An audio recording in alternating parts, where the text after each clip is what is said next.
Football on Off the Ball. With Sky. Don't miss Crystal Palace versus Liverpool on Super Sunday. Live only on Sky Sports. Welcome back. It's just gone 7:30 on a Thursday. That means John Giles is with us on the line. Evening, John. Evening, Nathan. So Manchester City had a big win last weekend, 12 in a row now in the Premier League, seeing off Chelsea. For a lot of people, it felt as though that was the title done. And the conversation sort of turned to where Manchester City are in the pantheon of greats, and a feeling that maybe this Manchester City side is, dare I say it, boring in how they go about their business. Do you look at this Manchester City team and think they're boring in any way? No. They're very good, Nathan. I think when they played a lot of football, like most teams do, playing across the back and out and that, and some people find that boring. But I find in football, if whatever you're doing, if it's effective, Nathan. Yeah. And obviously with Manchester City, it's effective. We've seen different teams over the years, they play in a different way. I mean, Manchester City's style is nowhere like Liverpool's or vice versa. And over the years, you get different styles of play. But it's like Arsenal at one stage under Wenger wasn't appreciated as being attractive to watch. But again, very, very effective. Mourinho's teams over the years have never been regarded as attractive to watch. But again, effective. And if you ask me my opinion, if a team's effective, then it's okay with me, Nathan. Right. Do you think they are sacrificing some flair to be effective when you look at the amount of attacking talent that they have? De Bruyne, Foden, Grealish, Mahrez, Sterling, that I don't want to say it's safe at times, but quite often they don't take maybe as many risks as they could because they want to just ensure they get the job done. That there is a way that maybe Guardiola could let them play a bit looser. But would that be sacrificing something then in terms of how strong they are defensively? Yeah, well, any team that you see, they can always do things differently, Nathan, and better. Like if you look at Manchester City at the moment, they tried to sign Harry Kane at the start of the season and didn't get him. So they're without a leading striker, really. And what they're doing is very, very, very, very good. I mean, Aguero was the big man, and he was scoring, 30-odd goals a season. They don't have that now. So they play Foden or they play Grealish, or they don't have a regular goal striker. I mean, Jesus is the best, but he's not playing particularly well as an out-and-out striker. But the players you mentioned there, like whether it be Grealish or Foden, De Bruyne, they're not actual goal scorers. They are scoring enough goals every week between them. But I wouldn't be too caught up with the attractiveness of it. Right. It's more the effectiveness of it. But I think the way they're playing, they have to play with what they have. I mean, if you saw Aguero in there or Harry Kane, they could be well playing in a different way altogether, Nathan. Yeah. The defeat for Chelsea then coupled with the draw against Brighton during the week means it's 4 wins in their last 13 Premier League games for Thomas Tuchel's side. They've totally dropped out of the running for the title. What do you put it down to, the fact that it just seems to have stalled somewhat, the momentum they had? Because I know 6 weeks ago we were looking at Chelsea and it really felt as though they were going to be able to push Manchester City and Liverpool right the way to the wire. Yeah, well, I'll give you my opinion on it, Nathan, and I think it's a situation where Thomas Tuchel has done a great job for them. Maybe has gone a little bit too far on his demands and his obvious sort of impatience of the demands. You saw last week against Manchester City anyway. Lukaku had a pass to deliver and he made a mess of it. And he's up off the bench, he's out on the touchline and he's screaming his head off at him. And the same with a few of the players. So I think in management you have to be tough. Yeah. But sometimes you can be too tough, right? Nathan. I mean, if you look at Werner's situation, I don't think he's helped him. I think that lad's a nervous wreck. Right. Now, in my experience in football playing, there's nobody misses a goal on purpose, Nathan, or delivers a bad pass on purpose. So I always had sympathy for lads who would do that. I wouldn't go up and pat them on the back, but I wouldn't get onto them.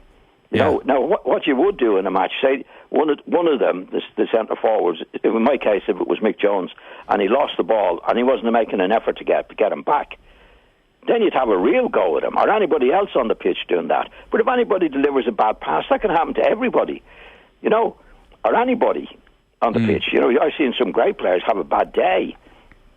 But the last thing you want to do is get onto them, particularly strikers who need that confidence. And I think that's what he's doing. He's had a right go at Lukaku.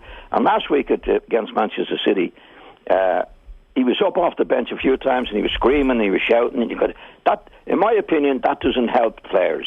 Now, he might have needed to do that type of thing when he come into the club. Yeah. But I think he's gone beyond that now. And I think what he had in that particular way has become a minus rather than a plus. Yeah, because we've spoken a lot about Tuchel and Klopp and Guardiola, particularly when we were comparing them, say, to a Solskjaer at Manchester United, and the fear and the respect that they instilled in their players. Yes. So yes. Tuchel has that. Do you feel that there's a time, though, that if there's a real intensity as a manager, you need to ease up at some stage? Definitely, Nathan. I mean, you don't see Guardiola, getting to the edge of the pitch and having a real go at somebody for missing a goal or a pass. So you get onto them for not doing certain things that they should be doing, particularly when you lose the ball and not chasing back. That's been always my take as a player and as a manager. Like I look at him, I played with some great players, but Mick Jones, for example, if he missed a chance, Mick was a very sensitive lad. And if you said, Mick, for heaven's sake, come on with that, his head would go down. Right. You know, so you'd have to say, you'll get the next one, Mick. Fellow players, but if the manager's doing it, especially strikers, Nathan, you know, it really, really ruins their confidence. And I think Werner is a nervous wreck playing for Man. I think what he needed to do that when he first went in, and he got a good response. But I think he's gone beyond that now, where he's actually frightening the players. And if you do that, it knocks their confidence and you don't get the best from them. Sometimes they need a little packet. Don't worry about it. You're not having a bad time. Because strikers do, more than anybody else. And I've seen it happen before, where lads, they get it telling off, and it gets worse. And I think that's what's happening with him now. We've spoken a lot about dressing room morale at other clubs and, Paul Pogba's influence at Manchester United and the sense that he wants to go and how that can undermine things, and likewise maybe the potential for that at Liverpool with Mo Salah if they don't get him tied down to a new contract. The Romelu Lukaku situation and how it developed a few weeks back is right in the middle of this. Is there a possibility that Lukaku, that interview had a destabilising effect on that Chelsea dressing room? I wouldn't think so, Nathan. I don't think it would affect the players that much, because it happened 3 weeks ago when he wasn't in the team, and he did apologise to everybody. There's no doubt about that. So I think the players would say, okay, we'll get on with it from there. Maybe Tuchel did as well, but the issue with Tuchel and the fellow players is two different things altogether. I mean, if you fall out with the manager particularly, you're in big trouble. Or if he falls out with you. In a team dressing room, sometimes one or two lads don't get on with each other, Nathan. Now, for example, in my opinion, going back to the great Manchester United team, we had Law, Best and Charlton. Yeah. They weren't particularly pally, right, Nathan, on the pitch or off the pitch. But they respected each other on the pitch, and they were very professional in what they did. Do you know what I mean? There's no way that Bobby Charlton wouldn't give the ball to Georgie Best, or vice versa. They got on with the job professionally on the pitch, but they weren't big pally-wallies in the dressing room. But they were players. But if you get a manager who's picking on somebody, or can destroy their confidence because he's the manager, then you're in big trouble. And I think Lukaku was very, very silly to do the interview that he did. But I think he said sorry. I think he went out and did his best. And I don't think it's because of that Tuchel was there last year. They're losing a couple of matches this year, Nathan. And I think, as a manager, he's getting too impatient with what's happening. And if you get too impatient, you get on to players, you give them more stick than they should, they lose their confidence, and sometimes they never get it back. And I think that's the problem that's there. I've seen him last week in the Manchester City match. He was up at the edge of the pitch twice or three times. Once when Lukaku missed a good chance, one when Lukaku hit a bad ball that he shouldn't have hit. There was about 3 or 4 occasions that he was jumping up, and I think if he'd got the players, he'd wring their necks. And if he does that, he'd say that in the dressing room as well, Nathan. And I think you can go too far doing that. At the time, we said that Tuchel had handled the Lukaku situation really well. Yes. Do you think now, looking at it, that maybe Tuchel wasn't as forgiving as he was trying to put out there publicly? Well, what we see is what he was doing on the pitch with what the player has been doing. Now, maybe he still holds that against him, or maybe he would have been like that anyway. I think he does expect a little bit too much of the players. If somebody misses a chance, like he's up and he's on and he's at that player. Now, in my opinion, strikers particularly, if you do that, it doesn't help them, Nathan. It goes against them because they need the confidence to have the next chance. And if that spreads in the dressing room with 2 or 3 or 4 players, then, as they say, you can lose the dressing room. Yeah. And I think he's gone too far. I think when he came in, I think certain things needed to be done like that, to demand of the players all the time. And that's what he did, and he did particularly well. I think that there are situations now where he's overdoing that particular, overdoing the criticism and the obvious criticism of the players, particularly the strikers. You used the word impatient there, and like impatient is a word you would associate a lot with Chelsea, particularly when it comes to their approach to managers. They've never been slow in firing managers, and over the last 15, 16 years it has worked. They've won a huge amount of titles, they've won a huge amount of trophies, Champions Leagues, you name it, by when things start to go wrong, moving quickly to move on to the next manager. Yeah. Do you think, looking at Tuchel, that is playing on his mind, that actually he can't be patient here with the players? Because if this season were to peter out, even though he's won a Champions League less than a year ago, if this season was to peter out, he's under enormous pressure at the start of next season because he knows that Chelsea won't hang around. Well, that could well be the case, Nathan. I don't know, but for whatever reason, he's doing what he's doing is wrong. I mean, so I think some of the other managers, sometimes you can have a hard time from the owner, you know, but you don't take that out on the players. You know, you don't have to get impatient with them. But there is an obvious situation that could happen. That could be happening with him now. It could well be. Now, other managers have been sacked if they didn't win the league again this year. And but I don't think that's the case with him. I think it's just that type of character, Nathan. You know, that did a big job when he was there last year, and just overdoes the criticism part of it. You know, demands. I don't know whether he was a player himself, but if he was a player himself, he would know. As a player, I would know. I'm not having a good time. Right, I'm playing well. I'm a couple of matches and I'm not playing well. The last thing I need is for the manager to say, "Get a bloody grip on yourself, and what the hell are you doing?" Yeah. You know, you want the manager to say, "Look, I know you're having a bad time, but keep at it. You'll be okay. You'll be a good player. You're a good player. So you miss one, you get the next one." Or words to that effect. Do you know what I mean, Nathan? Yeah. You don't be jumping up and saying, "Oh, for heaven's sake," and the whole world can see you doing it. You know, some players can take it. Some players are very, very fragile, Nathan. Well, and at Paris Saint-Germain he had his issues in terms of man management, and I don't think he's quite at Jose Mourinho levels at the moment of falling out with players, but we've seen with Mourinho how he goes about destabilising a dressing room, picks on a player, and then it all crumbles. Yeah, well, it can happen, you see, with managers. I mean, if I go back to my time, I played under Matt Busby, would never do that. Never. You know, if you had a bad game, he'd call you in during the week and say, "Look, you could be doing this or you could be doing that." He never ran. Well, first of all, he never stayed on the touchline. In those days, he used to stay in the stand, so you wouldn't know what his feelings were.